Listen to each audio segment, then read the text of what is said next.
ادھر رسول اللہ صلی اللہ علیہ وسلم کو راستے ہی میں اہل مکہ کے خروج کا علم ہو گیا، آپ کو بھی پتہ چل گیا کہ اب مکہ والے آ رہے ہیں لڑنے کے لیے، لہٰذا آپ نے مسلمانوں سے مشورہ کیا۔ اس پر حضرت ابوبکر رضی اللہ تعالیٰ عنہ اٹھے اور اچھی بات کہی، پھر حضرت عمر اٹھے اور اچھی بات کہی، پھر حضرت مقداد اٹھے اور عرض پرداز ہوئے، اے اللہ کے رسول صلی اللہ علیہ وسلم، واللہ ہم وہ بات نہیں کہیں گے جو بنی اسرائیل نے موسیٰ علیہ السلام سے کہی تھی، تم اور تمہارا رب جاؤ اور لڑو، ہم یہیں بیٹھے ہیں، بلکہ ہم آپ کے دائیں اور بائیں اور آگے اور پیچھے سے لڑیں گے۔ یہ فرق تھا بنی اسرائیل اور امت محمد صلی اللہ علیہ وسلم میں۔ اس سے رسول اللہ صلی اللہ علیہ وسلم کا چہرہ مبارک دمک اٹھا اور آپ مسرور ہو گئے، خوش ہو گئے کہ آپ کے ساتھی اس قدر وفادار ہیں۔ اس کے بعد آپ نے پھر فرمایا، اشیروا علی ایھا المسلمون، مسلمانوں مجھے مشورہ دو۔ اس پر انصار کے رئیس حضرت سعد بن معاذ اٹھے اور عرض پرداز ہوئے، یعنی بات شروع کی، یا رسول اللہ، گویا آپ ہماری طرف اشارہ فرما رہے ہیں، یعنی مہاجرین نے تو آپ کو اپنا کال دے دیا ہے، لیکن آپ نے ڈائریکٹ ان کو نہیں کہا تھا، وہ خود ہی سمجھ گئے۔ تو اس ذات کی قسم جس نے آپ کو حق کے ساتھ بھیجا ہے، اگر آپ ہمیں سمندر پر لے چلیں اور اس میں کودنا چاہیں تو ہم اس میں بھی آپ کے ساتھ کود پڑیں گے، ہمارا ایک آدمی بھی پیچھے نہ رہے گا، ہمیں قطعاً کوئی ہچکچاہٹ نہیں کہ کل آپ ہمارے ساتھ دشمن سے ٹکرا جائیں، ہم جنگ میں پامرد اور لڑنے میں جواں مرد ہیں، اور توقع ہے کہ اللہ آپ کو ہمارا وہ جوہر دکھلائے گا جس سے آپ کی آنکھیں ٹھنڈی ہو جائیں گی، لہٰذا آپ ہمیں لے کر بڑھیں، اللہ برکت دے۔ انہوں نے گفتگو کے دوران میں یہ بھی کہا، اس ذات کی قسم جس نے آپ کو حق کے ساتھ بھیجا ہے، اگر آپ پیش قدمی کرتے ہوئے برکے غماد تک جائیں، دور دراز علاقہ ہے، تب بھی ہم آپ کے ساتھ ہیں، جہاں چاہیں ہمیں لے جائیں۔ اس سے رسول اللہ صلی اللہ علیہ وسلم پر خوشی کی لہر دوڑ گئی، آپ نے فرمایا، سیروا وابشروا فإن اللہ تعالی قد وعدنی احدى الطائفتین واللہ لکأنی انظر الآن الى مسارع القوم، چلو اور خوش ہو جاؤ، کیونکہ مجھ سے اللہ تعالیٰ نے دو گروہوں میں سے ایک کا وعدہ فرمایا ہے، واللہ اس وقت میں گویا قوم کی قتل گاہیں دیکھ رہا ہوں۔ آپ کو پہلے سے ہی دکھا دیا گیا کہ اب کیا ہونے والا ہے۔ پھر آپ نے بدر کی جانب پیش قدمی کی اور وہاں اسی رات پہنچے جس رات مشرکین پہنچے تھے۔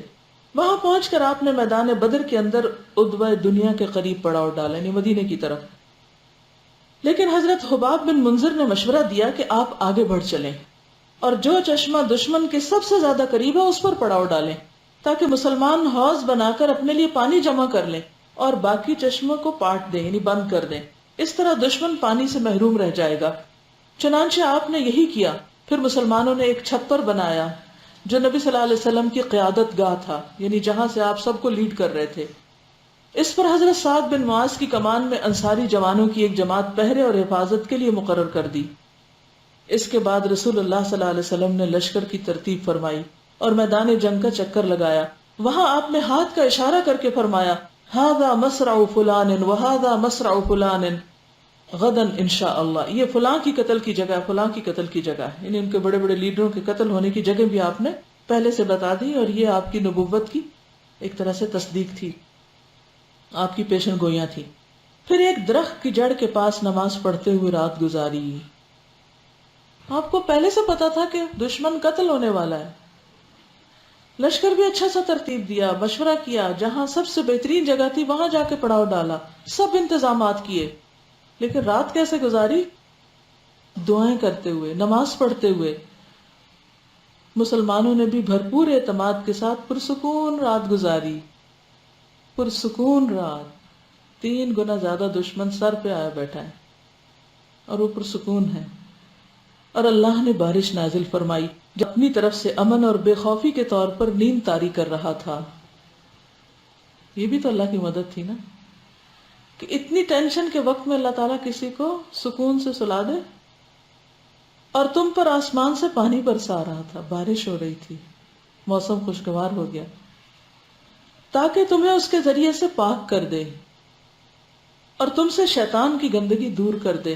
اس نسخے کو آزمائیے گا کبھی، بارش میں نکل کے دیکھیے اس نیت کے ساتھ۔ بارش اللہ کی ایک ایسی رحمت ہے، ایسی چیز ہے کہ جس میں جب آپ باہر نکلتے ہیں اور بادلوں سے پانی اترتا اپنے جسم پہ پڑتا دیکھتے ہیں تو اللہ کی ذات پر ایک خاص قسم کا یقین آتا ہے. اللہ تعالیٰ کی ایک اور ہی طرح سے پہچان ہوتی ہے، ایک قدرت نظر آتی ہے نا. تو اس سے کیا ہوتا ہے کہ شیطان کے وسوسے اور نیگیٹو تھنکنگ اور منفی خیالات جو ہیں وہ دور ہوتے ہیں. یہ حکمت بتائی جا رہی یہاں پر بارش اترنے کی. ایک اور موقع پر نبی صلی اللہ علیہ وسلم نے جب بارش ہو رہی تھی تو اپنی چادر پھیلا دی، اس پہ بارش پڑی اور پھر آپ نے اس کو اپنے اوپر ڈالا اور فرمایا کہ یہ مبارک پانی ہے. پاک پانی بھی ہے، مبارک پانی بھی ہے، اور اس کے بہت سارے فائدے ہیں. وحی الہی کو بھی بارش سے تشبیہ دی گئی ہے. فرمایا کہ اس کے ذریعے سے تمہیں پاک کر دے، تم سے شیطان کی گندگی دور کر دینی، ظاہری طہارت بھی اور دل کی طہارت بھی، اور تمہارے دل مضبوط کر دے اور تمہارے قدم جما دے. پاؤں کا جمانا بھی اور دل کا جمنا بھی، دورے دورے فائدے. اس سے کیا پتہ چلتا ہے؟ یعنی اس آیت میں دونوں چیزوں کا ذکر ہے، طہارت میں بھی اندر باہر، اور جماؤ میں بھی دل اور قدم دونوں. قدم جمے ہوئے ہو لیکن انسان کا دل دھڑک دھڑک کے باہر آ رہا ہو تو وہ جماؤ نہیں ہوتا.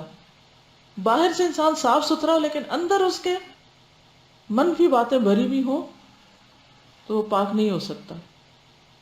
تو عام طور پر اس میں بہت وہ بحث مباحثے ہوتے رہتے ہیں نا، کہ کوئی کہتا پردہ نہیں کرنا چاہیے، دل کی پاکی کافی ہے. کوئی کہتا ہے کہ پردے کی پابندی کرو اور دل کی طرف تو ساتھ ساتھ چیزیں ٹھیک ہو جائیں گی. یہ دونوں چیزیں اندر باہر دونوں ہی ساتھ ساتھ چلنی چاہیے. تو دین کا یہ جو اعتدال ہے یہی اس کی خوبصورتی کہ دونوں طرف توجہ دیتا ہے. پھر صبح ہی یعنی جمعے کی صبح 17 رمضان سن 2 ہجری کو، کیا ہے 17 رمضان 2 ہجری، آپ کو معلوم ہے 2 ہجری میں روزے فرض ہوئے تھے اور ساتھ ہی جنگ شروع ہو گئی. دونوں فوجوں کا آمنا سامنا ہوا تو رسول اللہ صلی اللہ علیہ وسلم نے دعا فرمائی، اللہم ہذہ قریش قد اقبلت بخیلائها وفخرها تحادک وتکذب رسولک اللہم فنصرک الذی وعدتنی اللہم اجنہم الغدات. اے اللہ یہ قریش ہیں جو اپنے غرور اور تکبر کے ساتھ تیری مخالفت کرتے ہوئے اور تیرے رسول کو جھٹلاتے ہوئے آئے ہیں. اے اللہ تیری مدد جس کا تو نے مجھ سے وعدہ کیا ہے، اے اللہ آج انہیں اینٹ کر رکھ دے، یعنی ان کو شکست دے. پھر آپ نے صفیں برابر کی اور فرمایا جب تک میرا حکم نہ آ جائے لڑائی شروع نہ کریں. نیز فرمایا اذا اکثبوکم فرموہم واستبقوا نبلکم ولا تسلوا السیوف حتی یغشوکم. اذا اکثبوکم فرموہم، جب وہ تمہارے قریب آ جائیں تو ان پر تیر چلانا اور اپنے تیروں کو بچائے رکھنے کی کوشش کرنا، اور جب تک وہ تم پر چھا نہ جائیں تلوار نہ کھینچنا. یعنی بلا وجہ انرجی ضائع نہیں کرنا، تیر ضائع نہیں کرنا، جلد بازی نہیں کرنا. اس کے بعد آپ چھپر میں واپس آ گئے. آپ کے ساتھ ابو بکر رضی اللہ عنہ بھی تھے. آپ نے اللہ عز و جل سے بڑے سوز کے ساتھ دعا کی، یہاں تک کہ فرمایا اللہم ان تہلک ہذہ العصابۃ اليوم لا تعبد ابدا اللہم ان شئت لم تعبد بعد اليوم ابدا. اے اللہ اگر آج یہ جماعت ہلاک ہو گئی تو کبھی تیری عبادت نہ کی جائے گی. اے اللہ اگر تو چاہے تو آج کے بعد کبھی تیری عبادت نہ کی جائے. ایک اور روایت میں آتا ہے آپ صلی اللہ علیہ وسلم یہ دعا کر رہے تھے، اللہم انجز لی ما وعدتنی اللہم آت ما وعدتنی اللہم ان تہلک ہذہ العصابۃ من اہل الاسلام لا تعبد فی الارض. اے اللہ میرے لیے اپنے کیے ہوئے وعدے کو پورا فرما. اے اللہ اپنے وعدے کے مطابق عطا فرما. اے اللہ اگر اہل اسلام کی یہ جماعت ہلاک ہو گئی تو زمین پر تیری عبادت نہ کی جائے گی. پکارنے کا انداز دیکھیں. ایک اور روایت میں آتا ہے کہ آپ نے فرمایا اللہم این ما وعدتنی اللہم انجز ما وعدتنی اللہم انک ان تہلک هذه العصابہ من اہل الاسلام فلا تعبد فی الارض ابدا. قال فما زال يستغيث ربه عز وجل ويدعوه حتى سقط رداؤه فأتاه أبو بكر رضي الله عنه فأخذ رداءه فرده ثم التزمه من ورائه ثم قال يا نبي الله كفاك مناشدتك ربك فإنه سينجز لك ما وعدك وأنزل الله عز وجل إذ تستغيثون ربكم فاستجاب لكم أني ممدكم بألف من الملائكة مردفين. نبی صلی اللہ علیہ وسلم نے قبلے کے رخ ہو کر دعا کے لیے اپنے ہاتھ پھیلا دیے. اس وقت آپ نے چادر اوڑھ رکھی تھی، یعنی چادر اوپر تھی اور ہاتھ اٹھائے ہوئے تھے. پھر فرمایا اے اللہ تیرا وعدہ کہاں گیا؟ تو نے کہا تھا کہ میں تمہاری مدد کروں گا. یا اللہ تیرا وعدہ کہاں ہے؟ اے اللہ اپنا وعدہ پورا فرما. اے اللہ اگر آج یہ مٹھی بھر مسلمان ختم ہو گئے تو زمین میں پھر کبھی بھی آپ کی عبادت نہیں کی جائے گی. یہ کس طرح واسطہ دے رہے ہیں، کس طرح ایک طرح سے رحمت کو پکار رہے ہیں. اس طرح آپ صلی اللہ علیہ وسلم مستقل اپنے رب سے فریاد کرتے رہے یہاں تک کہ آپ کی چادر گر گئی. یہ دیکھ کر ابو بکر آگے بڑھے، نبی صلی اللہ علیہ وسلم کی چادر کو اٹھا کر نبی صلی اللہ علیہ وسلم پر ڈال دیا اور پیچھے سے آپ کو چمٹ گئے اور کہنے لگے اے اللہ کے نبی، آپ نے اپنے رب سے بہت دعا کر لی، وہ اپنا وعدہ ضرور پورا کرے گا. چنانچہ اللہ تعالیٰ نے یہ آیت نازل فرما دی جب تم اپنے رب سے فریاد کر رہے تھے تو اس نے تمہاری دعا قبول کر لی کہ میں تمہاری مدد 1000 فرشتوں سے کروں گا جو لگاتار آئیں گے، نان سٹاپ، لگاتار آئیں گے، مسلسل آئیں گے. ایک اور روایت میں آتا ہے کہ بدر کے دن آپ ایک خیمے میں تھے. فرمایا اے اللہ میں تیرے عہد اور تیرے وعدے کا واسطہ دے کے فریاد کرتا ہوں، تیرے وعدے کا واسطہ دے کے فریاد کرتا ہوں. اے اللہ اگر تو چاہے تو آج کے بعد تیری عبادت نہ کی جائے گی. یہ بھی کہنے کا ایک انداز ہے، اگر تو چاہے کہ تیری عبادت نہ ہو تو ٹھیک ہے، پھر ہم ختم ہو جائیں گے، کوئی بھی نہیں آپ کی عبادت کرے گا. پس ابو بکر نے آپ صلی اللہ علیہ وسلم کا ہاتھ پکڑ لیا، کہا یا رسول اللہ اسی قدر دعا آپ کو کافی ہے، بس. بے شک آپ نے اپنے رب سے بہت دعا کر لی. اس وقت آپ صلی اللہ علیہ وسلم زرہ پہنے ہوئے تھے. پس آپ یہ کہتے ہوئے باہر نکلے سَيُهْزَمُ الْجَمْعُ وَيُوَلُّونَ الدُّبُرَ بَلِ السَّاعَةُ مَوْعِدُهُمْ وَالسَّاعَةُ أَدْهَى وَأَمَرُ. یہ صحیح بخاری کی روایت ہے.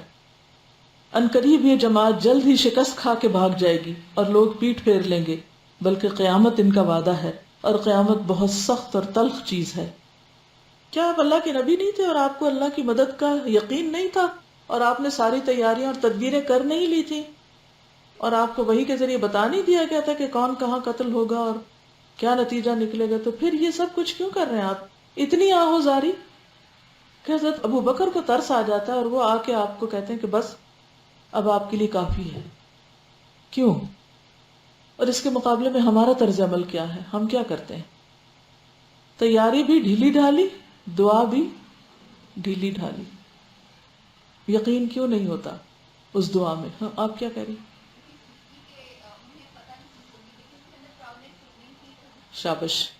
یعنی کہ خوشخبری بھی دے دی گئی تھی لیکن اس کے باوجود آپ کے اندر اس درجے کی عاجزی، کیونکہ دعا جو ہے وہ مخ العبادہ ہے، عبادت عاجزی اور زاری کا نام ہے. اور آپ ساری رات نمازیں پڑھ رہے ہیں اور دعا پہ دعا کیے چلے جا رہے ہیں کہ یا رب، یہ تڑپ جب تک ہم دین والوں کے اندر نہیں آئے گی اور اس کام کو اس درجے میں اپنا نہیں سمجھیں گے. اللہ کا کام تو ہو ہی جانا ہے، اللہ کا کام تو ہو ہی جانا ہے، لیکن وہ کیا دیکھ رہا ہے ہم سے؟ ہماری تڑپ کتنی ہے، ہمارا درد کتنا ہے، ہماری محنت اور کوشش کتنی ہے. عام طور پر ہم تھوڑا سا بھی کام کر کے مطمئن ہو بیٹھتے ہیں کہ بس بہت ہو گئی، بہت کر لیا. تھوڑے سے بھی کوئی دنیا کے لیے کوئی کتنی بھی بڑی کوشش کرے تو سب اور انکریج کرتے ہیں کہ بہت اچھا کر رہے ہو اور کرو، ابھی تو تمہیں وہاں تک پہنچنا ہے.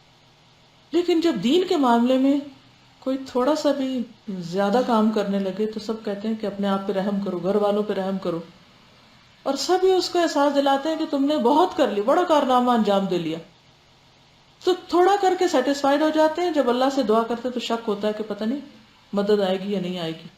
لہٰذا کاموں کے اندر کوئی کوالٹی بھی نہیں ہوتی، نتیجہ پھر وہی ہوتا ہے جو ہم دیکھ رہے ہیں. بالکل نہیں، اللہ تعالیٰ کے ساتھ ایک مضبوط تعلق ہوتا ہے دعا کے ذریعے اور ایک قربت کا ذریعہ بنتی ہے دعا. تو کسی بھی چیلنج کے موقع پر اللہ کی خاطر خالص جو اللہ کے دین کا کام ہو اس کے لیے نمبر 1 سخت محنت اور نمبر 2 دعا.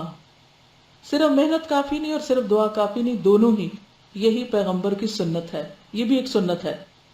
اور ہر دعا کے جتنے بھی ورژنز ہیں اور جو بھی اس میں کوئی اختلاف نہیں ہے باہم، کیونکہ ایک ساری رات جو بشخص دعائیں کر رہا ہو وہ صرف ایک ہی جملہ تھوڑی رٹا ہوا بار بار وظیفہ پڑے گا اس کے کبھی ایک طریقے سے مانگے گا، کبھی دوسرے سے، کبھی تیسرے سے، اس لیے زیادہ اس میں روایات آ گئی ہیں۔ پھر آپ دیکھیے کہ ایک چیز جو سب میں کامن ہے وہ کیا ہے؟ تیری عبادت، تیرا دین، یعنی تیری خاطر ہے یہ سب کچھ۔ آپ صلی اللہ علیہ وسلم نے خوب تضرع اور خلوص کے ساتھ دعا کی، یہاں تک کہ آپ کی چادر آپ کے کندھوں سے گر گئی۔ حضرت ابوبکر رضی اللہ تعالیٰ عنہ نے چادر درست کی اور عرض پرداز ہوئے، اے اللہ کے رسول بس فرمائیے۔ آپ نے اپنے رب سے جی بھر کے دعا فرما لی۔ دوسری طرف مشرکین کی صورتحال یہ تھی کہ ابو جہل نے اللہ سے فیصلے کی دعا کی۔ اس نے کہا، اے اللہ، ہم میں سے جو فریق قرابت کو زیادہ کاٹنے والا اور غلط حرکتیں زیادہ کرنے والا ہے اسے آج توڑ دے۔ اس کو بھی اپنی غلطی پہ کتنا کانفیڈنس تھا کہ وہی ٹھیک ہے۔ تو ضروری نہیں ہوتا کہ اگر کوئی شخص کانفیڈنس کے ساتھ جھوٹ بول رہا ہے تو وہ سچا ہو جائے گا۔ اے اللہ، ہم میں سے جو فریق تیرے نزدیک زیادہ محبوب اور زیادہ پسندیدہ ہے آج اس کی مدد فرما، کیونکہ وہ سمجھتے تھے کہ ہم صلہ رحمی زیادہ کرتے ہیں اور اللہ کے گھر کا خیال رکھتے ہیں اور ایسے ایسے نیکی کے کام کرتے ہیں، اس لیے ہم اللہ کے زیادہ قریب ہیں، اور انہوں نے تو نئی باتیں ایجاد کر کے لوگوں میں پھوٹ ڈال دی۔ مبارزت اور قتال۔ اس کے بعد قریش کے 3 بہترین سوار عتبہ، شیبہ فرزندان ربیعہ اور ولید بن عتبہ آگے بڑھے۔ تو سٹیپ بائی سٹیپ آگے اب جنگ ہوگی۔ سب سے پہلے کیا ہوا؟ 3 بہترین سوار، کیا نام تھے؟ عتبہ، شیبہ اور ولید بن عتبہ، اور مسلمانوں کو دعوت مبارزت دی۔ جواب میں انصار کے 3 جوان نکلے۔ مشرکین نے کہا، ہم اپنے چچیرے بھائیوں کو چاہتے ہیں، اپنے کزنز کو چاہتے ہیں، یعنی انصار سے نہیں لڑنا، ہم کو مہاجرین سے لڑنا ہے، اپنے رشتہ داروں سے لڑنا ہے ہم کو۔ یہ صلہ رحمی ہو رہی۔ چنانچہ اب حضرت عبیدہ بن حارث، حمزہ اور علی رضی اللہ تعالیٰ عنہ آگے بڑھے۔ حضرت حمزہ نے شیبہ کو، علی رضی اللہ تعالیٰ عنہ نے ولید کو ٹھکانے لگا دیا۔ البتہ عبیدہ اور عتبہ کے درمیان 2 ضربوں کا تبادلہ ہوا اور ایک نے دوسرے کو اچھی طرح زخمی کر دیا، لیکن اتنے میں حضرت علی اور حضرت حمزہ اپنے اپنے شکار سے فارغ ہو کر عتبہ پر ٹوٹ پڑے اور اسے قتل کر کے حضرت عبیدہ کو اٹھا لائے۔ ان کا پاؤں کٹ گیا تھا، اس وجہ سے 4 یا 5 دن بعد مدینہ واپسی کے دوران صفرا میں ان کا انتقال ہو گیا۔ مبارزت کا نتیجہ، مبارزت ہوتا ہے آمنے سامنے آ کے جنگ کرنا، برزوا للہ الواحد القہار قرآن میں آتا نا۔ مبارزت کا نتیجہ مشرکین کے لیے برا ثابت ہوا، وہ تو بڑے اکڑ کے آئے تھے کہ ہم مقابلے میں جیت جائیں گے، چنانچہ وہ غصے سے بے قابو ہو کر مسلمانوں کی صفوں پر نہایت تندی کے ساتھ ٹوٹ پڑے، پاگلوں کی طرح، اور مرد واحد کی طرح یک بارگی حملہ کر دیا، اچانک ٹوٹ پڑے۔ لیکن مسلمان اپنی جگہ جمے رہے، وہ اپنا دفاع کر رہے تھے اور احد احد کہہ رہے تھے، توحید ہی کا علم بلند کر رہے تھے۔ ادھر رسول اللہ صلی اللہ علیہ وسلم کو ایک جھپکی آئی، یعنی ایسے اونگ سی آئی، پھر آپ نے سر اٹھایا اور فرمایا، ابو بکر خوش ہو جاؤ، تمہارے پاس اللہ کی مدد آ گئی ہے، یہ جبریل ہیں، اپنے گھوڑے کی لگام تھامے آگے آگے چل رہے ہیں، ان کے جوڑوں پر گرد و غبار ہے، یعنی لٹرلی وہ بھی جنگ میں شریک ہیں جبریل۔ اس دن اللہ نے 1000 فرشتوں کے ذریعے سے مسلمانوں کی مدد کی تھی۔ پھر رسول اللہ صلی اللہ علیہ وسلم زرہ پوش سپاہیانہ شان سے آگے بڑھے۔ اس وقت آپ یہ آیت تلاوت فرما رہے تھے، سَيُهْزَمُ الْجَمْعُ وَيُوَلُّونَ الدُّبُرَ۔ ان قریب یہ جتھا شکست کھا جائے گا اور پیٹ پھیر کر بھاگے گا۔ پھر آپ صلی اللہ علیہ وسلم نے ایک مٹھی کنکریلی مٹی لی اور شاہت الوجوہ، چہرے بگڑ جائیں کہتے ہوئے مشرکین کے چہروں پر دے ماری۔ یہ ایک سمبل تھا، یعنی ان کو ایک طرح سے بددعا بھی دی اور مقابلے کے لیے ایک طریقہ اختیار کیا۔ اللہ کی قدرت، کوئی مشرک نہ بچا کہ جس کی دونوں آنکھوں اور نتھنے میں ایک مٹھی مٹی میں سے کچھ نہ کچھ نہ گیا ہو، ہر ایک کے آنکھ میں پڑی۔ اسی کے متعلق اللہ تعالیٰ فرماتا ہے، وَمَا رَمَىٰ، جب آپ نے پھینکا تو در حقیقت آپ نے نہیں پھینکا بلکہ اللہ نے پھینکا۔ کہتے ہیں نا کہ بندہ مومن کا ہاتھ ہوتا ہے لیکن پیچھے تائید اللہ کی ہوتی، وما توفیقی الا باللہ۔ لیکن اگر آپ مٹھی پھینکے نا تو مدد کہاں سے آئے گی؟ وہ ریت تو پھینکنی پڑے گی نا، وہ تو آپ ہی کی مٹھی ہوگی، کام تو کرنا پڑے گا. ہم چاہتے صرف دعاؤں پر اکتفا کریں.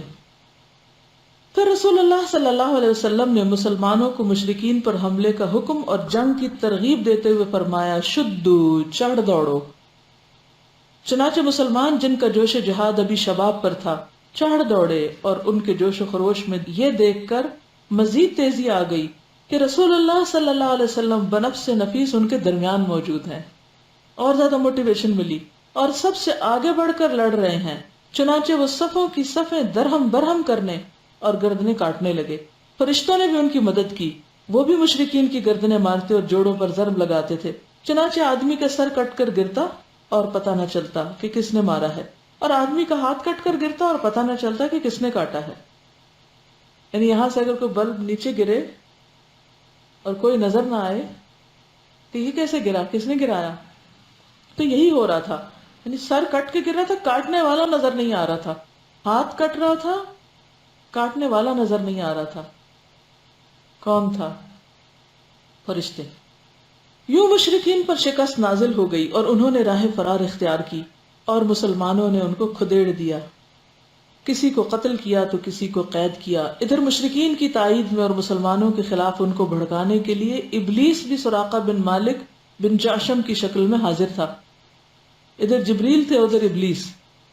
جب اس نے فرشتے اور ان کی کاروائیاں دیکھی تو الٹے پاؤں پلٹ کر بھاگا اور اپنے آپ کو بحر احمر میں جا کر ڈال دیا اور اپنے آپ کو جا کر ریڈ سی میں پھینک دیا. خشکی پہ بھی نہیں ٹکا، وہاں چلا گیا. پھر ابو جہل کا قتل. ابو جہل ایک ایسے گروہ میں تھا جنہوں نے اس کے گرد اپنی تلواروں اور نیزوں کی باڑ قائم کر رکھی تھی. لیڈر تھا نا اس جنگ میں ان کا. ابو سفیان تو مکہ پہنچ چکا تھا، لہٰذا اس گروہ کو ابو جہل لیڈ کر رہا تھا. تو اس لیڈر کے گرد چاروں طرف سیکیورٹی تھی. ادھر مسلمانوں کی صف میں حضرت عبد الرحمن بن عوف کے ارد گرد 2 انصاری جوان تھے جن کی موجودگی سے وہ مطمئن نہ تھے کہ اتنے میں ایک نے اپنے ساتھی سے چھپا کر ان سے کہا چچا جان مجھے ابو جہل دکھلا دیجئے. انہوں نے کہا اسے کیا کرو گے؟ اس نے کہا مجھے بتایا گیا کہ وہ رسول اللہ صلی اللہ علیہ وسلم کو گالی دیتا ہے. اس ذات کی قسم جس کے ہاتھ میں میری جان ہے، اگر میں نے اس کو دیکھ لیا تو میرا وجود اس کے وجود سے جدا نہ ہوگا، یہاں تک کہ ہم میں سے جس کی موت پہلے ہو وہ مر جائے. اتنے میں دوسرے نے بھی یہی بات کہی. اس کے بعد جب صفیں پھٹ گئیں تو عبد الرحمن بن عوف نے دیکھا ابو جہل چکر کاٹ رہا. انہوں نے دونوں کو اسے دکھلا دیا. وہ دونوں ابو جہل پر جھپٹ پڑے اور تلوار مار کر اسے قتل کر دیا. ایک نے پنڈلی پر ضرب لگائی، اس کا پاؤں یوں اڑ گیا جیسے موصل کی مار پڑنے پر گٹلی اڑ جاتی. یعنی اگر آپ ڈنڈے سے کبھی بادام توڑے تو پھسل کے دور چلا جاتا. اور دوسرے نے بری طرح زخمی کر دیا اور اس حال میں چھوڑا کہ صرف سانس آ جا رہی تھی. اس کے بعد دونوں رسول اللہ صلی اللہ علیہ وسلم کے پاس آئے. دونوں کا دعویٰ تھا کہ میں نے قتل کیا. آپ نے تلواریں دیکھی اور فرمایا کلاکما قتلہ، تم دونوں نے قتل کیا ہے. یہ دونوں جوان افراح کے صاحبزادے معاذ اور معوذ تھے. معوذ تو اسی غزوہ میں شہید ہو گئے، البتہ معاذ حضرت عثمان کے دور خلافت تک زندہ رہے. رسول اللہ صلی اللہ علیہ وسلم نے انہی کو ابو جہل کا سامان دیا. مار کا ختم ہو گیا تو لوگ ابو جہل کی تلاش میں نکلے. حضرت عبداللہ بن مسعود نے اسے پا لیا. ابھی اس کی سانس آ جا رہی تھی.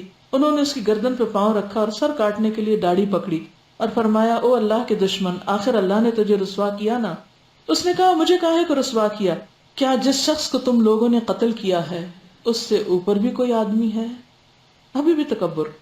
پھر بولا کاش مجھے کسانوں کی بجائے کسی اور نے قتل کیا ہوتا. کسان کون؟ انصار. اس کے بعد کہنے لگا مجھے بتاؤ آج فتح کس کی ہوئی؟ حضرت عبداللہ بن مسعود نے کہا اللہ اور اس کے رسول کی.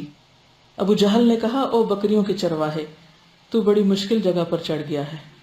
اس کے بعد حضرت عبداللہ بن مسعود نے اس کا سر کاٹ لیا اور خدمت نبی میں حاضر کیا. آپ نے فرمایا اللہ اکبر والحمد للہ صدق وعدہ ونصر عبدہ وہزم الاحزاب وحدہ. یہ کون سی دعا ہے؟ جب صحیح شروع کرتے ہیں تو پڑھتے ہیں. اللہ سب سے بڑا ہے، تمام تعریف اللہ کے لیے ہے، کوئی تکبر نہیں، کوئی غرور نہیں. دشمن کا سر سامنے ہے اور آپ اللہ کی تعریف کر رہے ہیں جس نے اپنا وعدہ سچ کر دکھایا، اپنے بندے کی مدد فرمائی اور تنہا سارے گروہوں کو شکست دے دی. پھر فرمایا ھذا فرعون ھذہ الامہ، یہ اس امت کا فرعون ہے، تکبر کی وجہ سے. آج کے لیے اتنا ہی کافی ہے.